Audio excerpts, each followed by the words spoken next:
بچ سکتے ہیں. اس کے بعد بھی جلانے سے بھی کام نہیں نکلا تو طلاق دے دینا. 4 راستے ہیں وہ پورے.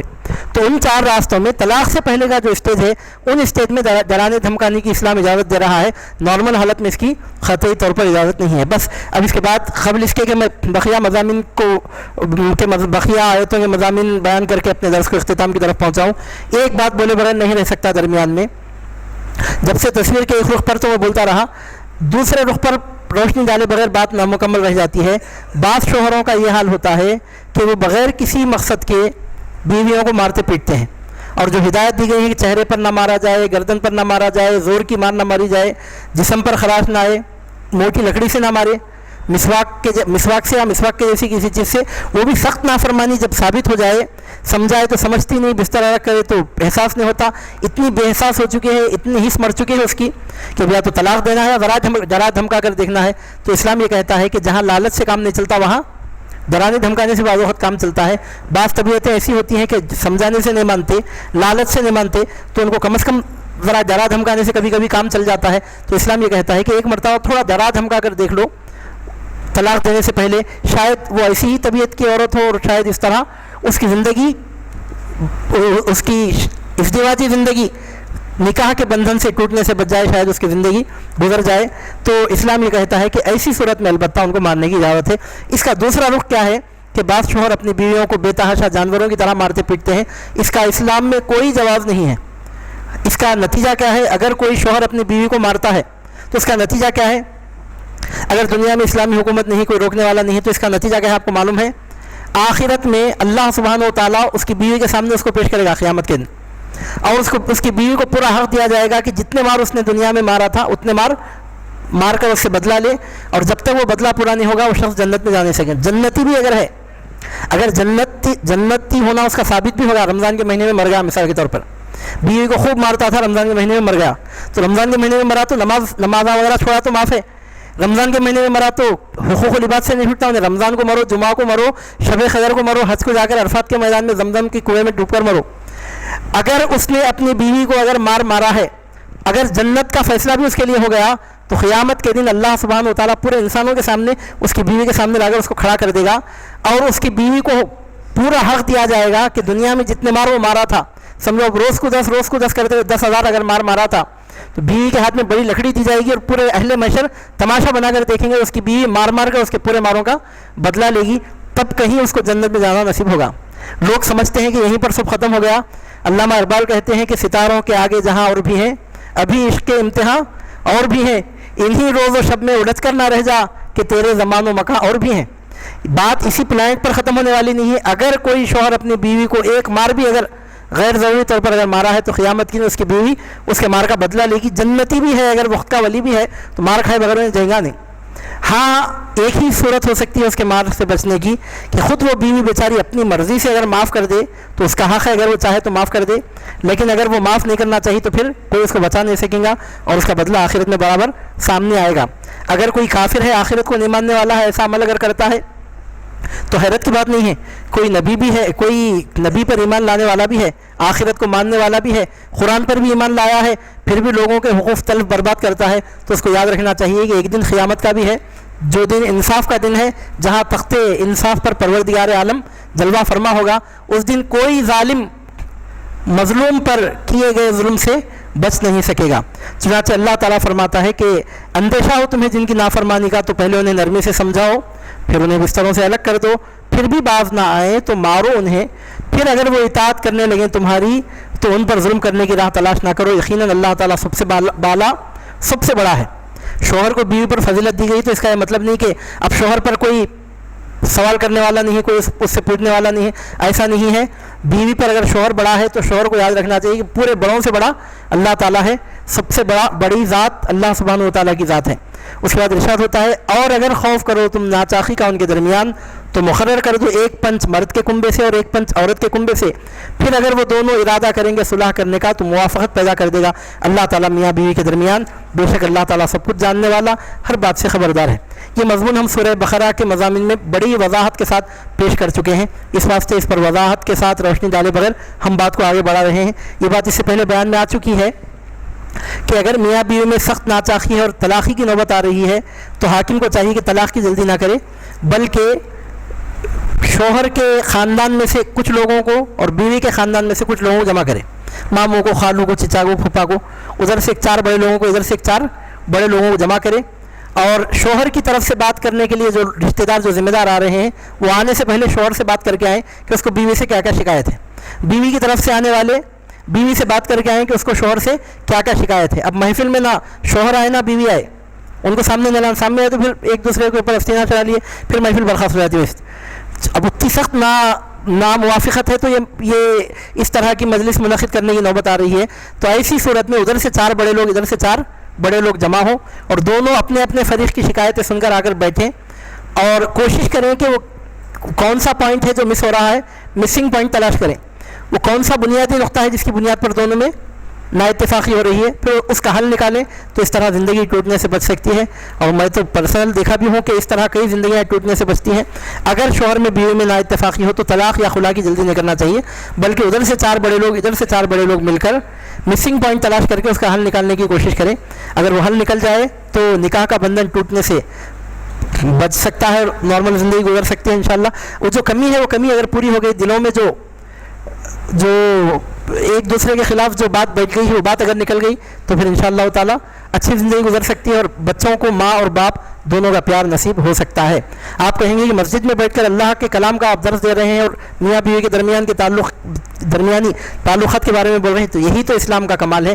وہی تو بات ہم نے آپ کے سامنے تمہیداً پیش کی کہ جس انسان کو گھر میں سکون حاصل ہے، وہ مسجد میں بھی آ کر نماز اطمینان کے ساتھ ادا کر سکتا ہے۔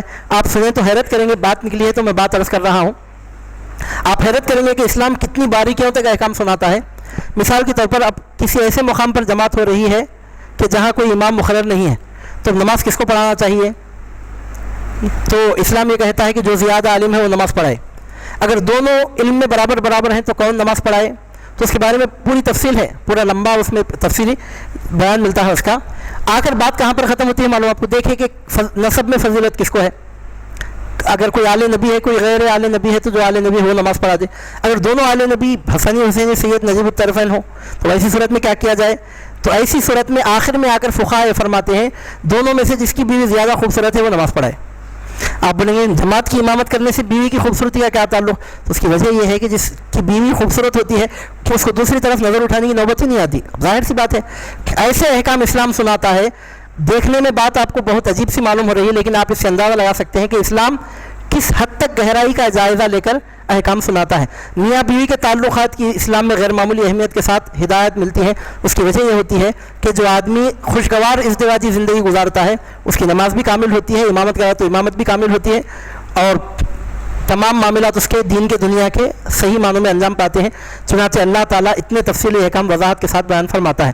تو اس کا خلاصہ کیا نکلا کہ شوہر اور بیوی میں ناچاقی ہو تو طلاق کی خلا کی جلدی نہیں کرنا چاہیے، بلکہ ادھر سے 4 بڑے آدمی، ادھر سے 4 بڑے آدمی مل کر اس مسئلے کا حل تلاش کرنے کی کوشش کریں۔ اگر مسئلے کا حل نکل گیا، طلاق کی نوبت نہ آئے تو بہت اچھا ہے۔ اس کے بعد ارشاد ہوتا ہے کہ اور عبادت کرو اللہ تعالیٰ کی اور نہ شریک کرو اس کے ساتھ کسی کو۔ یعنی شوہر کی اطاعت کرنے کی بھی جو بات یہاں پر کی گئی ہے، اس کا یہ مطلب نہیں کہ اللہ کے احکام کے خلاف شوہر حکم دے اور بیوی اس حکم کو مانے، یہ مطلب نہیں ہے۔ سب مل کر، شوہر بیوی پورے انسان مل کر اللہ کی عبادت کریں، یہ اللہ کا حق ہے۔ شوہر بیوی کو نفل روزہ رکھنے سے روک سکتا ہے کیونکہ وہ اس کا حق ادا کرنے کے قابل نہیں بچتی، لیکن فرض روزہ رکھنے سے شوہر بھی نہیں روک سکتا بیوی کو۔ اگر کسی کا شوہر کسی کو یہ کہتا ہے کہ تم رمضان کا فرض روزہ نہ رکھو، تو بیوی شوہر کا حکم نہ مانے، برابر روزہ رکھے۔ ماں باپ کی اطاعت کرنا فرض ہے، لیکن اگر باپ بلا کر بیٹے کو بولتا ہے کہ چہرے پر داڑھی نہ رکھو، میں تمہارا باپ ہوں، میں تم کو حکم دیتا ہوں کہ تم داڑھی نہ رکھو، تو شریعت یہ کہتی ہے کہ باپ کا حکم مانے بغیر بیٹا داڑھی رکھے، کیونکہ نبی کے حکم پر باپ کے حکم کو فوقیت نہیں دی جا سکتی۔ ماں باپ کا حکم ماننے کی جو بات ہے مباح کاموں میں ہے، یہ کورس مت کرو، یہ کورس کرو، فلاں کمرے میں مت رہو، فلاں کمرے میں رہو، ایسے معاملات میں ماں باپ کی بات مانی جائے گی۔ ماں باپ کہتے ہیں شراب پیو، نماز مت پڑھو، داڑھی منڈا دو، فلم دیکھو، جوا کھیلو، سٹے کا کاروبار کرو، نعوذ باللہ من ذالک، تو ایسی صورت میں ماں باپ کی بات مانی جائے گی، نہ شوہر کی بات مانی جائے گی۔ بیوی کو جو شوہر کا حکم ماننے کی تعلیم دی گئی ہے ان معاملات میں ہے جو اللہ تعالیٰ کی طرف سے مقرر کردہ نہیں ہے، جو مباح ہیں۔ مباح کاموں میں بیوی پر ضروری ہے کہ شوہر کی اطاعت کرے، لیکن اگر کسی کا شوہر کسی کو نماز پڑھنے سے بات رکھتا ہے، شوہر کہتا ہے کہ نماز مت پڑھو، تو بیوی کو اس کا حکم ماننا کوئی ضروری نہیں ہے۔ ارشاد ہوتا ہے عبادت کرو اللہ کی اور نہ شریک بناؤ اس کے ساتھ کسی کو، اور والدین کے ساتھ اچھا برتاؤ کرو، اور اچھا برتاؤ کرے رشتہ داروں سے، یتیموں سے، مسکینوں سے، اور پڑوسی جو رشتہ دار ہے اور پڑوسی جو رشتہ دار نہیں ہے، اور ہم مجلس اور ہم مسافر اور جو لون کے غلام تمہارے قبضے میں ہیں، ان سب کے ساتھ اچھا سلوک کرو۔ مطلب یہ کہ اللہ کی پوری مخلوق کے ساتھ، پورے انسانوں کے ساتھ اچھا سلوک کرو۔ اچھا سلوک کرنے کا مطلب یہ ہے، جیسا کہ حدیث پاک میں آیا ہے کہ ایک مسلمان کے دوسرے مسلمان پر 6 حق ہے، سلام کرے تو جواب دے، بیمار ہو تو عیادت کے لیے جائے، مر جائے تو جنازے میں شریک ہو، چھینک کر الحمدللہ کہے تو جواب میں یرحمک اللہ کہے، دعوت دے تو قبول کرے، پیٹھ پیچھے اس کی برائی ہو رہی ہو تو اس کو روکے۔ یہ جو احکام ہے یہ بنیادی احکام ہے۔ اس کے علاوہ حسن سلوک کرنے کا معاملہ مطلب یہ ہے کہ احسان کا معاملہ کرے، یعنی مطلب یہ کہ ان لوگوں میں کوئی غریب ہے تو اپنا پیسہ بھی کچھ، اپنے پیسے میں سے کچھ پیسہ ان پر خرچ کرے، مدد کے محتاج ہیں تو ان کی مدد کرے، ہر اعتبار سے ان کے ساتھ احسان کا معاملہ کرے۔ اب یہاں تو معاملہ یہ ہے کہ پڑوسی کے ساتھ چاہے وہ رشتہ دار ہو کہ نہ ہو، اچھا سلوک کرنے کا اسلام حکم دیتا ہے۔ اور ہمارے پرانے شہر میں، پرانی آبادیوں میں طریقہ ہے، پڑوسی اپنی زندگی کی سب سے بڑی کامیابی اس بات میں سمجھتا ہے کہ اپنا پرنالہ اپنے بازو گھر والے کے گھر میں چھوڑ دے۔ اپنا پرنالہ جب بازو گھر والے کے گھر میں چھوڑ دیا تو سمجھتا ہے کہ میں دنیا کا موسٹ انفلوئنشل انسان ہوں اور میں سب سے بڑا کامیاب انسان ہوں۔ حدیث پاک میں آتا ہے کہ اچھا انسان وہ ہے جس کے شر سے اس کا پڑوسی محفوظ رہے۔ اور سننے میں آئی ہے یہ بات، یہ پرنالوں کی جو لڑائی اب آج کل جو نئے کالونیز قائم ہو رہے ہیں، جوائنٹ والد نہیں ہے تو پریشانیاں نہیں ہیں، یہ جوائنٹ والوں میں پرنالے کے بڑے خطرناک قسم کی لڑائیاں ہوتے ہیں۔ ہمارے گھر میں اوپر تعمیر ہوئی تھی تو محلے والوں، بازو گھر والوں کا پورا پانی کمروں میں آ جاتا تھا، بڑی مشکل سے کئی سال کے بعد مسئلہ حل ہوا۔ اب میں نام نشان لے کر نہیں بول سکتا کہ کئی ایسے لوگ ہیں جو داڑیاں رکھ کر اپنے آپ کو دین کے بڑے نمائندے بتاتے ہیں، اور ان کی آخری خواہش یہ ہوتی ہے کہ جب بھی ان کے گھر کے بازو والا کوئی گھر بنائے تو اس کے اوپر ایک اسٹوری بڑھ کر بنا کر اس کے چھت پر یہ پرنالہ چھوڑ دیں اور سمجھتے ہیں کہ بہت بڑی کامیابی ہے۔ حالانکہ اسلام یہ فرماتا ہے کہ والدین کے ساتھ اچھا سلوک کرو، اچھا سلوک کرو رشتہ داروں سے، یتیموں سے، مسکینوں سے، وہ پڑوسی جو رشتہ دار ہے اس سے، وہ پڑوسی جو رشتہ دار نہیں ہے اس سے بھی، پڑوسیوں کے ساتھ اچھا سلوک کرنے کا اسلام حکم دیتا ہے۔ اور بعض بزرگان دین فرماتے ہیں کہ اگر کسی کے محلے میں اچھے لوگ نہ ہوں تو اس شخص کو چاہیے کہ محلہ چھوڑ دے۔ اگر محلے کے لوگ اچھے نہیں ہیں تو محلے میں رہنا بھی نہیں، کیونکہ جب تک آدمی ایسے لوگوں کے درمیان میں رہیں گا تو اس کو پیس آف مائنڈ حاصل نہیں ہو سکے گا۔ تو اللہ تعالیٰ فرماتے ہیں ماں باپ کے ساتھ، رشتہ داروں کے ساتھ، یتیموں کے ساتھ، مسکینوں کے ساتھ، جو پڑوسی رشتہ دار ہیں ان کے ساتھ، جو پڑوسی رشتہ دار نہیں ہیں ان کے بھی ساتھ، اور ہم مجلس کے ساتھ جو ساتھ اٹھنے بیٹھنے والے ان کے ساتھ، مسافر کے ساتھ، لون کے غلاموں کے ساتھ، مطلب یہ کہ تمام انسانوں کے ساتھ اچھا معاملہ کرو۔ اگر معمولی تعلق بھی ہے تو ان کے ساتھ احسان کے ساتھ پیش آؤ۔ اچھا سلوک کرنے کا مطلب کیا ہے؟ تو اس کے 2 مطلب ہیں۔ پہلا مطلب یہ ہے کہ وہ جو حدیث پاک میں آیا ہے کہ ایک مسلمان پر دوسرے مسلمان کے حقوق ہیں وہ ادا کر دے۔ نمبر 1، ابھی ہم نے آپ کے سامنے ذکر کیا، سلام کرے تو جواب دے، چھینک کر الحمدللہ کہے تو جواب میں یرحمک اللہ کہے، بیمار ہو جائے تو عیادت کے لیے جائے، مر جائے تو جنازے میں شریک ہو، دعوت دے تو قبول کرے، اگر حرام کی آمدنی ہے تو قبول نہیں کرے دعوت وہ الگ بات ہے، اگر حلال کی آمدنی ہے تو دعوت دے تو دعوت قبول کرے۔ اگر کوئی آ کر مسجد میں 20 رکعت نماز پڑھ رہا ہے، نفل نماز، اور دوسرا آدمی جا کر اپنے رشتہ دار کے، اپنے پڑوسی کے گھر میں جا کر دعوت کھا کے آ رہا ہے تو دعوت کھا کر آنے والا زیادہ فضیلت رکھتا ہے، کیونکہ وہ رشتوں کا اور تعلقات کا حق ادا کر رہا ہے۔ دعوت دے تو دعوت قبول کرے۔ بعض لوگ کیا سمجھتے ہیں، اگر کوئی بڑے عالم ہیں، بڑے مرشد ہیں تو اس کا مطلب سمجھتے ہیں کہ ہم کسی کے پاس دعوت کے لیے نہیں جاتے، اور بعض اسلام کی تعلیمات سے جو لوگ واقف نہیں ہیں وہ لوگ بولتے ہیں یہ بھی عالم ہے، مگر وہ بڑے جید عالم تھے، کسی کے گھر میں دعوت کو نہیں آتے تھے، انہوں کہیں جاتے نہیں تھے، نہ شادیوں میں جاتے، نہ مر گئے تو جاتے، نہ جنازوں میں جاتے، نہ بیمار ہوئے تو جاتے، نہ دعوتیں دیے تو جاتے۔ لوگ کیا متقی آدمی ہے، کہیں دعوتوں میں نہیں آتا۔ یہ اسلام کی تعلیمات سے ناواقف ہونے کا نتیجہ ہے۔ اسلام یہ کہتا ہے کہ ایک مسلمان پر دوسرے مسلمان کا حق ہے کہ دعوت دے تو قبول کرے۔ چنانچہ ہم دیکھتے ہیں اہل اللہ کو، بعض ایسے لوگوں کو جن کی زندگی قرآن کی حدیث کی صحیح تعلیمات پر گزر رہی ہیں، دنیا سے صحیح معنوں میں بے خبر ہو کر اور صحیح معنوں میں اللہ کی رضا میں جو زندگی گزارنے والے ہیں، ان کو ہم دیکھتے ہیں کہ باقاعدہ یاد رکھ کر وہ دعوتوں میں پہنچتے ہیں۔ کیوں؟ مسلمان کا حق ہے کہ دوسرا مسلمان جب اس کو دعوت دے تو دعوت قبول کرے، اور پیٹھ پیچھے برائی کی جا رہی ہے تو اس کو روکے۔ یہ پہلا حق ہے، یہ پہلا طریقہ ہے حق کا۔ اور دوسرا طریقہ کیا ہے حق ادا کرنے کا؟ دوسرا طریقہ یہ ہے کہ ان کی ضرورتوں میں ان کی مدد کرے۔ غریب ہے تو اپنا مال خرچ کرے، اس کا سب سے بہترین طریقہ یہ ہے کہ صحیح معنی میں اپنے مال کی زکوٰۃ نکالے، اور زکوٰۃ نکالتے وقت اپنے متعلقین کا خیال رکھے۔ اس کے بعد اللہ سبحانہ و تعالیٰ فرماتا ہے کہ جو لون کے غلام تمہارے قبضے میں ہیں ان کا خیال رکھیں، ان کو غیر ضروری طور پر ان پر ظلم نہ کرے۔ ارشاد ہوتا ہے کہ ان سب سے حسن سلوک کرو، بے شک اللہ تعالیٰ پسند نہیں کرتا اس کو جو مغرور ہو اور جو فخر کرنے والا ہو۔ اللہ تعالیٰ مختال کو فخر پسند نہیں کرتا، فخور کو پسند نہیں کرتا۔ مختال کون ہے، فخور کون ہے؟ تو علماء فرماتے ہیں مختال اسے کہتے ہیں جو تکبر کرتا ہے، اور فخور اسے کہتے ہیں، فخور کا لفظ ہے یہاں پر، بہت فخر کرنے والا، مختالاً فخورا، ان اللہ لا يحب من کان مختالاً فخورا، اللہ مختال کو اور فخور کو پسند نہیں کرتا۔ مختال کا مطلب متکبر، جو دوسروں کو نظر سے گرا کر دیکھتا ہے، اس کو اللہ پسند نہیں کرتا، چاہے وہ نظر سے گرانا علم کی بنیاد پر ہو، دولت کی بنیاد پر ہو، حسن و جمال کی بنیاد پر ہو، حکومت و سلطنت کی بنیاد پر، کسی بنیاد پہ ہو، اگر کسی انسان کو کوئی نظر سے گرا کر دیکھتا ہے تو اللہ تعالیٰ اس کو پسند نہیں فرماتا، اور اللہ تعالیٰ فخور کو پسند نہیں کرتا۔ فخور اس کو کہتے ہیں جو اپنی زبان سے اپنے کمالات بیان کرتا ہے۔ علامہ اقبال کے مجموعہ کلام میں ایک نظم ہم کو پڑھنے کو ملی تھی، ایک مولوی صاحب کی سناتا ہوں کہانی، تیزی نہیں منظور طبیعت کی دکھانی، کرتے تھے ذکر آپ کمالات کا اپنے، منظور تھی تعداد مریدوں کی بڑھانی۔ خود بیٹھ کر اپنی کرامتوں کا ذکر کرتے تھے۔ تو عزیزان محترم، بولنے کا مطلب یہ ہے کہ اپنے منہ سے اپنی تعریف کرنا نہایت مذموم عیب ہے۔ میں ایسا کر دیا، میں ایسا کر دینے سے ویسا ہو گیا، میں وہ ہوں، میں یہ ہوں۔ اگر آپ ویسے ہیں تو سامنے والے کو خود معلوم ہو جائے گا کہ آپ کیا ہیں، لیکن اپنی زبان سے اگر کوئی اپنی تعریف کرتا ہے تو ایسا کرنے والے کو فخور کہتے ہیں، اور ایسا کرنے والا اللہ تعالیٰ کو سخت ناپسند ہے۔ جو اپنے کمالات آپ بیان کرتا ہے، اپنے آپ کمالات اپنی زبان سے جو بیان کرتا ہے، اس کو فخور کہتے ہیں۔ عام لوگوں کے لیے ہے، انبیاء کے معاملات الگ ہیں۔ انبیاء کرام کو اللہ تعالیٰ کی جانب سے ان کے مقامات مراتب کا اعلان کرنے کا حکم ہوتا ہے، جیسا کہ ہمارے حضور نبی کریم صلی اللہ علیہ وسلم نے فرمایا، انا سید ولد آدم یوم القیامہ، میں قیامت کے ان تمام اولاد آدم کا سردار رہوں گا۔ حضور نبی کریم صلی اللہ علیہ وسلم نے اپنی زبان مبارک سے اپنے ایسے کمالات بیان فرمائیں کہ پورے انسان ایک پلیٹ فارم پر جمع ہو گئے تو بیان نہیں کر سکتے، تو وہ الگ بات ہے، وہ عین حقیقت ہے، وہ غلط نہیں ہے، وہ تو اللہ کی جانب سے حکم ہوا ہے کہ انسانوں کے سامنے اپنی حقیقت کو پیش کریں۔ اور اکثر ناواقف لوگ ہمارے سرکار حضور پیرانی پیر کے ارشادات مبارکہ سن کر اسی طرح کی حیرت میں مبتلا ہوتے ہیں۔ اولیاء اللہ میں آپ کو ایسے لوگ بہت کم نظر آئیں گے جو اپنی زبان سے اپنے کمالات کا اظہار کرتے ہیں، عام طور پر یہ اولیاء کا طریقہ نہیں ہے۔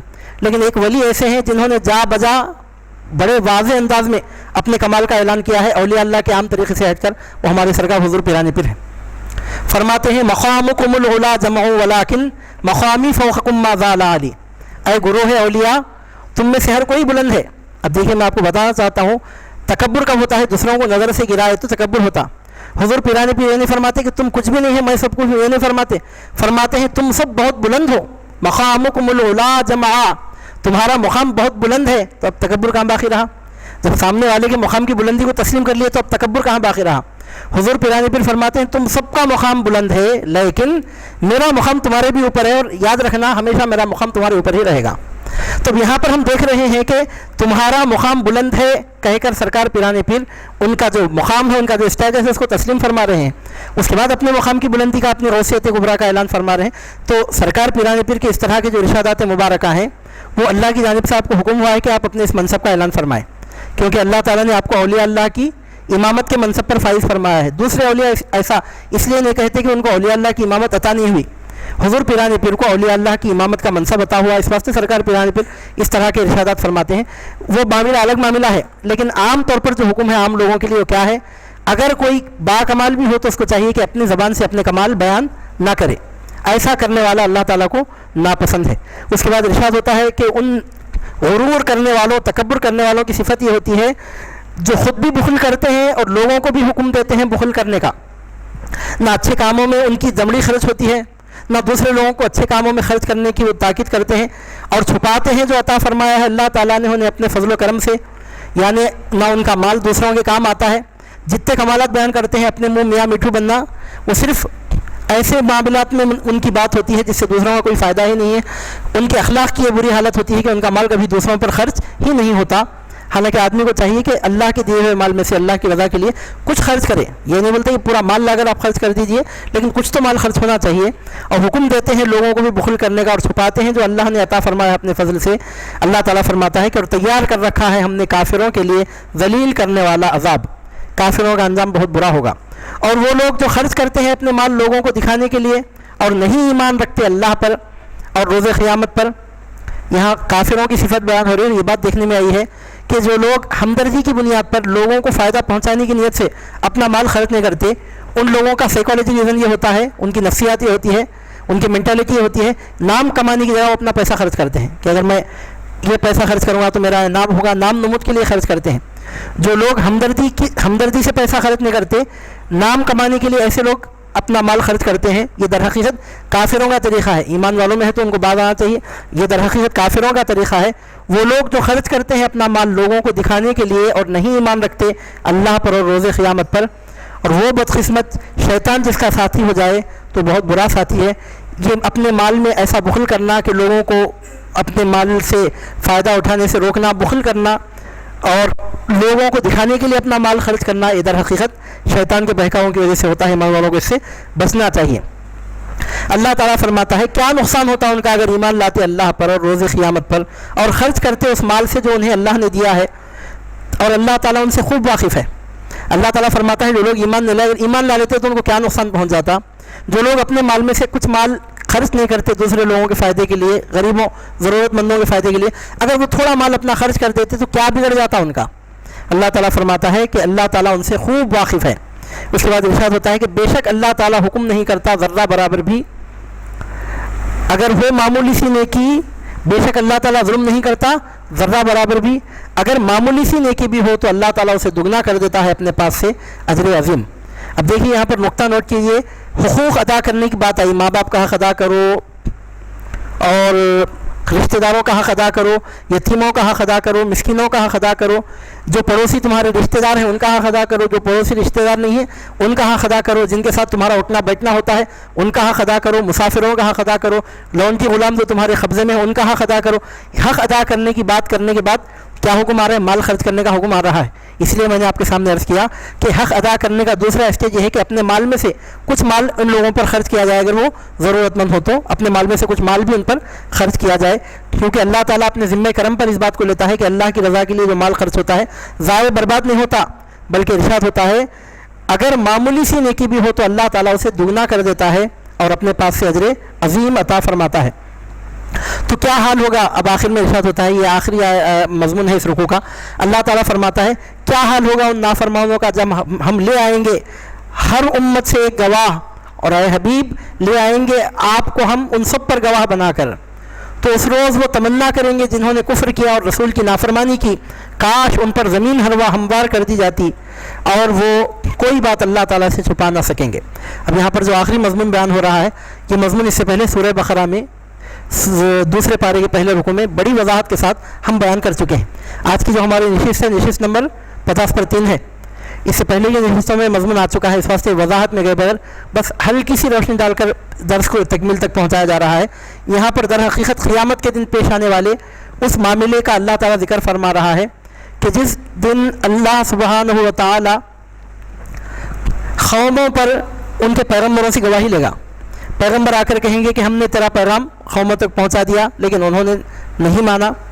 تو اللہ تعالیٰ قوموں سے پوچھے گا کہ تمہارے نبی تو کہتے ہیں کہ بات تم تک پہنچا دی گئی، پھر تم نے اس کا حق ادا کیوں نہیں کیا؟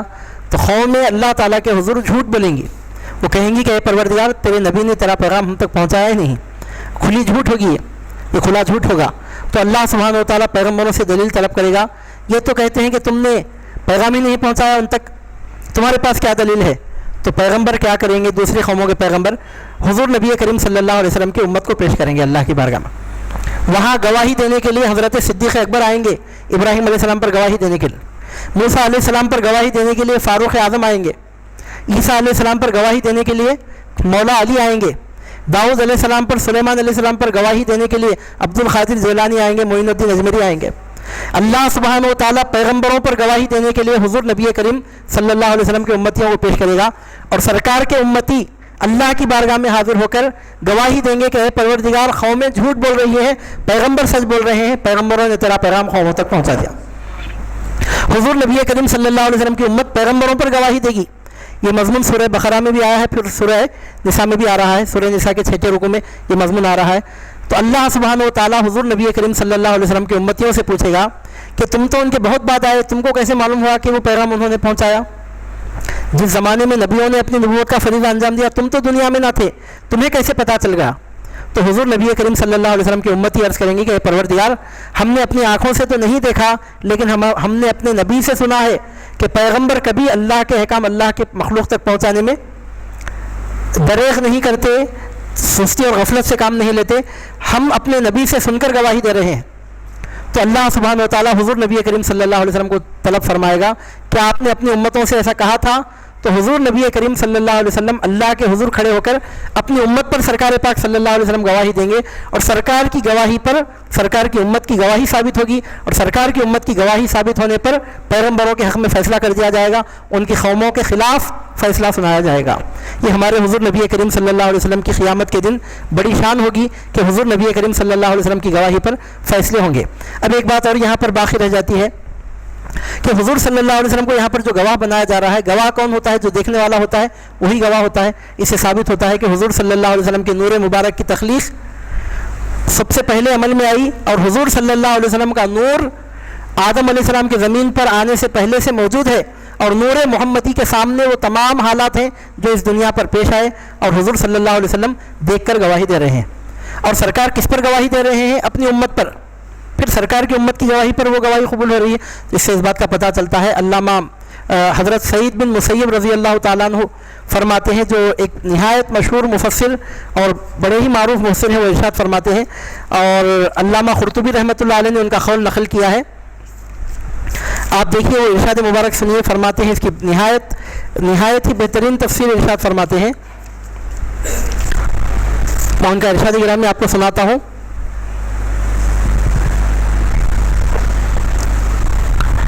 حضور علیہ الصلوۃ والسلام اپنی امت کے احوال پر گواہی دیں گے۔ علامہ قرطبی رحمۃ اللہ علیہ نے سعید بن مسیب کا قول نقل کیا ہے، وہ ارشاد فرماتے ہیں کہ حضور نبی کریم صلی اللہ علیہ وسلم پر ہر صبح کو اور ہر شام کو سرکار کی امت پیش کی جاتی ہے۔ حضور نبی کریم صلی اللہ علیہ وسلم امت پر گواہ بن رہے ہیں۔ گواہ کون بنتا ہے؟ دیکھنے والا، نہیں دیکھنے والا۔ جو سرکار کے زمانے میں تھے ان کو تو سرکار نے دیکھ لیا، اور سرکار کے زمانے میں جو تھے ان کو صحابی کہتے ہیں۔ صحابہ کی تعداد تو بہت کم ہے، بہت کم، لاکھ، 1.25 لاکھ سے 1.5 لاکھ کے بیچ میں ہے، اس سے زیادہ نہیں ہے، جبکہ سرکار کی امتی کروڑ اربوں خربوں کی تعداد میں ہے۔ اگر سرکار کی پوری امت میں سے صحابہ کا پرسنٹیج نکالا جائے تو 1% بھی نہیں نکلتے۔ اب کرنول میں اس وقت میں سمجھتا ہوں 2 لاکھ مسلمان تو موجود ہوں گے اس وقت، جبکہ سرکار کے پورے صحابہ کی تعداد 1.25 لاکھ سے 1.5 لاکھ ہے۔ تو حضور نبی کریم صلی اللہ علیہ وسلم نے اپنے صحابہ کو اپنے سر کی آنکھوں کے سامنے دیکھا، لیکن جو لوگ سرکار کے ظاہری زمانے کے بعد آئے، حضور صلی اللہ علیہ وسلم ان پر کیسے گواہی دیں گے؟ سرکار آپ پر کیسے گواہی دیں گے؟ مجھ پر کیسے گواہی دیں گے؟ تو سعید بن مسیب فیصلے کی بات سناتے ہیں۔ علامہ قرطبی رحمۃ اللہ علیہ اس کو نقل کرتے ہیں کہ حضور علیہ الصلوۃ والسلام پر ہر صبح کو اور ہر شام کو حضور کی امت پیش کی جاتی ہے۔ حضور صلی اللہ علیہ وسلم ہر امتی کو اس کے نام سے، اس کے چہرے کے ساتھ پہچانتے ہیں۔ جیسا میں آپ کو آپ کے نام سے پہچان رہا ہوں، آپ مجھے میرے نام سے پہچانے، فلاں چہرے والے فلاں صاحب ہیں۔ علامہ سعید بن مسیب فرماتے ہیں کہ حضور نبی کریم صلی اللہ علیہ وسلم ہر امتی کو اس کے چہرے کے ساتھ پہچانتے ہیں، اور چہرے کے ساتھ میں آپ کو پہچان رہا ہوں، آپ مجھے پہچان رہے ہیں، لیکن اعمال کے ساتھ آپ مجھے نہیں پہچان رہے ہیں۔ میرے عمل کا آپ کو پتہ نہیں، آپ کے عمل کا مجھے پتہ نہیں ہے، لیکن حضور صلی اللہ علیہ وسلم کی گواہی اتنی کامل، اتنی مضبوط، اتنی پرفیکٹ، اتنی جامع ہوگی۔ حضرت سعید بن مسیب فرماتے ہیں کہ حضور اپنے ہر امتی کو اس کے چہرے سے بھی پہچانتے ہیں اور اس کے اعمال سے بھی پہچانتے ہیں۔ اس علم کے باعث حضور نبی کریم صلی اللہ علیہ وسلم قیامت کے روز سب پر گواہی دیں گے۔ تو عزیزان محترم، یہ ہماری نہایت خوش بختی ہے۔ آپ یہ نہیں بول سکتے کہ میں اتنے 100 سال کے بعد پیدا ہوا، سرکار صلی اللہ علیہ وسلم سے میں ملاقات نہیں کر سکا۔ حضور صلی اللہ علیہ وسلم سے صدیق اکبر کی ملاقات ہوگی، فاروق اعظم کی ملاقات ہوگی، میری ملاقات نہیں ہوئی۔ تو وہ ملاقات ہونا تو ان کے بہت بڑے مرتبے پر دلالت کر رہا ہے، لیکن آپ یہ نہ سمجھیں کہ حضور صلی اللہ علیہ وسلم آپ کو نہیں پہچانتے، بلکہ اس ارشاد گرامی سے پتہ چلتا ہے کہ حضور صلی اللہ علیہ وسلم پر ایک دن میں 2 مرتبہ صبح کو بھی اور شام کو بھی سرکار کی پوری امت پیش کی جاتی ہے، اور حضور نبی کریم صلی اللہ علیہ وسلم ایچ اینڈ انڈیویجول اپنے ہر امتی کو اس کے نام سے، اس کے چہرے سے، اس کے عمل سے پہچانتے بھی ہیں۔ تو اس پہچان کے باعث حضور نبی کریم صلی اللہ علیہ وسلم قیامت کے دن اپنے امتیوں پر گواہی دیں گے۔ اللہ تعالیٰ فرماتا ہے، اس روز تمنا کریں گے وہ جنہوں نے کفر کیا اور رسول کی نافرمانی کی، جنہوں نے رسول کی اطاعت سے منہ موڑا۔ قیامت کے دن تمنا کریں گے کہ اے کاش کہ انہیں دبا کر زمین ہموار کر دی جاتی، اے کاش کہ انہیں موت دے دی جاتی، لیکن ایسا نہیں کیا جائے گا۔ اللہ تعالیٰ فرماتا ہے کہ اس دن وہ اللہ تعالیٰ سے کوئی بات چھپا نہ سکیں گے۔ یہاں پہنچ کر سورہ نساء کے رکوع نمبر 6 کے مضامین کا بیان تکمیل کو پہنچتا ہے، اور ہم آج کی اس مبارک محفل کو بھی تکمیل تک پہنچا رہے ہیں۔ یہ سورہ نساء کا رکوع نمبر 6 ہے، جس کے مضامین کا خلاصہ یہ ہے کہ اللہ تعالیٰ نے مردوں کو عورتوں پر فضیلت دی ہے، اس وجہ سے کہ اللہ کی مرضی بھی ہے، اور جسمانی اعتبار سے بھی مرد قوی ہوتا ہے، اور اس کی ایک وجہ قرآن مجید نے بھی بیان فرمائی کہ مرد کا مال عورت پہ خرچ ہوتا ہے تو عورت کی شرافت کا تقاضا یہ ہے کہ جب اس کے مال سے فائدہ اٹھا رہی ہے تو اس کی فرما برداری کرے، اس کی اطاعت کرے.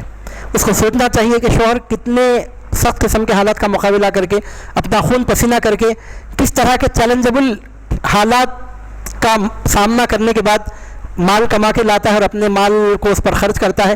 تو اس کی شرافت کا تقاضا یہ ہے کہ وہ اس کی فرما برداری کرے. اور اچھی عورتیں وہ ہیں جو شوہروں کی فرما برداری کرنے والی ہوتی ہیں اور شوہروں کے حقوق سے ان کی غیر موجودگی میں بھی خیانت نہیں کرتی. اور اس مسئلے کو بھی ہم نے بڑی وضاحت کے ساتھ عرض کر دیا کہ شوہر کو یہ حق ہے کہ بیوی کو مار سکتا ہے. یہ نارمل حالت میں ہرگز نہیں ہے، نارمل حالت میں ہرگز شوہر کو حق نہیں ہے کہ بیوی کو مارے. یہ حکم صرف اس موقع پر ہے جب بیوی نفرت اور تکبر کی بنیاد پر شوہر سے نافرمانی کر رہی ہے تو اس کا جرم ثابت ہو جانے کے بعد جرم سے باز رکھنے کے لیے، اس کو راستے پر لانے کے لیے ہلکی مار مارنے کی اجازت دی گئی ہے. نہ چہرے پر مارا جا سکتا ہے، نہ گردن پر، اور نہ زور کی مار ماری جا سکتی ہے. علامہ حضرت سیدنا عبداللہ ابن عباس نے فرمایا مسواک یا اس جیسی چیز سے مارے. لیکن وہ مارنے کا بھی جو حکم دیا جا رہا ہے اس کے بارے میں بھی یہ ہے کہ پہلے ہی نہ مارے بلکہ پہلے سمجھائے. سمجھانے کے بعد بھی نہیں سمجھی تو بستر الگ کر دے. اتنی بے غیرت بے حس عورت ہے کہ بستر الگ کرنے کے بعد بھی نہیں مانتی تو طلاق دینے سے پہلے ذرا ڈرا دھمکا کر دیکھ لے کہ شاید ڈرانے دھمکانے سے وہ سمجھ جائے اور طلاق سے بچنے کی نوبت آئے. لیکن ایک بہت نہایت بنیادی نقطہ ہم آپ کے سامنے عرض کرنا بھول گئے تھے، وہ بھی میں آپ کے سامنے عرض کر دیتا ہوں. عورت کو مارنے کی اجازت دی گئی ہے، اجازت ہے، حکم نہیں ہے، پرمیشن ہے، آرڈر نہیں ہے. اور ویسے بھی ایک مسلمان کے لیے جو سب سے زیادہ قابل تخلید، قابل عمل جو نمونہ ہے وہ حضور نبی کریم صلی اللہ علیہ وسلم کا نمونہ ہے. بزرگان دین فرماتے ہیں کہ شوہر کو اجازت دی گئی ہے کہ بیوی نافرمانی کرے تو اس کو مار سکتا ہے، لیکن بہتر یہ ہے کہ پوری زندگی میں شوہر اپنی بیوی پر اپنا ہاتھ نہ اٹھائے. یہ بہتر ہے، سنت ہے. کیوں؟ اس واسطے کہ حضور نبی کریم صلی اللہ علیہ وسلم کی ایک نہیں دو نہیں 11 بیویاں رہیں، لیکن حضور نبی کریم صلی اللہ علیہ وسلم نے اپنی پوری حیات طیبہ میں کسی ایک بیوی کو بھی کسی وقت کوئی ایک مار بھی نہیں مارا. اب اگر کوئی آدمی شریعت کی اس چھوٹ سے فائدہ اٹھا رہا ہے تو خلاف سنت ہے اس کا عمل. سنت یہ ہے کہ بیوی پر پوری ازدواجی زندگی میں کبھی ہاتھ نہ اٹھائے. یہی حضور نبی کریم صلی اللہ علیہ وسلم کی سنت ہے. علاج کے طور پر ماننے کی اجازت دی گئی ہے لیکن وہ قابل تعریف بات نہیں ہے. قابل تعریف بات یہ ہے کہ شوہر پوری زندگی میں بیوی کو نہ مارے، اور یہی ہمارے حضور نبی کریم صلی اللہ علیہ وسلم کی سنت ہے. اس کے بعد حکم بیان کیا گیا کہ اگر سمجھانے سے بیوی سمجھ نہیں رہی ہے، بستر الگ کرے تو بھی نہیں مانتی اور ڈرا دھمکا کر بھی دیکھ لیے پھر بھی راستے پر نہیں آتی، تو اس کے بعد طلاق دینے کا اسٹیج باقی رہ جاتا ہے، چوتھا اسٹیج. تو حکم یہ دیا جا رہا ہے کہ چوتھے نمبر پر طلاق نہ دی جائے بلکہ ایک اور طریقہ اختیار کیا جائے کہ ادھر سے 4 لوگوں کو ادھر سے 4 لوگوں کو بٹھا کر مسئلہ حل کرنے کی کوشش کی جائے. مسنگ پوائنٹ کو پہچان کر بڑے رشتہ دار ذمہ دار لوگ وہ مسنگ پوائنٹ کیا ہے پہچان کر اس کا حل کریں اور شاید طلاق کی نوبت نہ آئے تو اچھا ہے. اس کے باوجود بھی اگر نہیں ہو سکتا سوائے طلاق کے کوئی راستہ ہی باقی نہیں رہا تو اس وقت طلاق دی جا سکتی ہے. اب اس کے ساتھ ایک نہایت ہی اہم معاشرتی مسئلہ بیان کیا گیا. ایک سچا مسلمان وہ ہے جو اللہ کی عبادت کرے اور اللہ کی عبادت کرنے کے ساتھ انسانوں کے بھی حقوق ادا کرے. انسانوں میں جن سے بھی تعلق ہے، چاہے وہ ماں باپ ہو، رشتہ دار ہو، یتیم ہو، مسکین ہو، رشتہ دار پڑوسی ہو، غیر رشتہ دار پڑوسی ہو، ساتھ اٹھنے بیٹھنے والے ہوں، مسافر ہو، لونڈی غلام ہو، کوئی ہو، ہر ایک کے ساتھ اچھا سلوک کیا جائے. اس کی تاکید کی جا رہی ہے. اور اس کے بعد بتایا جا رہا ہے کہ جن کو اللہ تعالیٰ نے مال و دولت سے نوازا ہے ان کو چاہیے کہ اپنے مال میں سے کچھ حصہ اپنے ان متعلقین پر جن کا ذکر ہوا ان پر بھی خرچ کرے.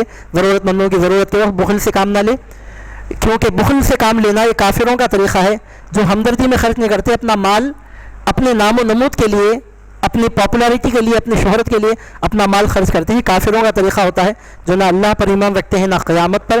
شیطان ان کا ساتھی ہے، مسلمانوں کو اس سے بچنا چاہیے.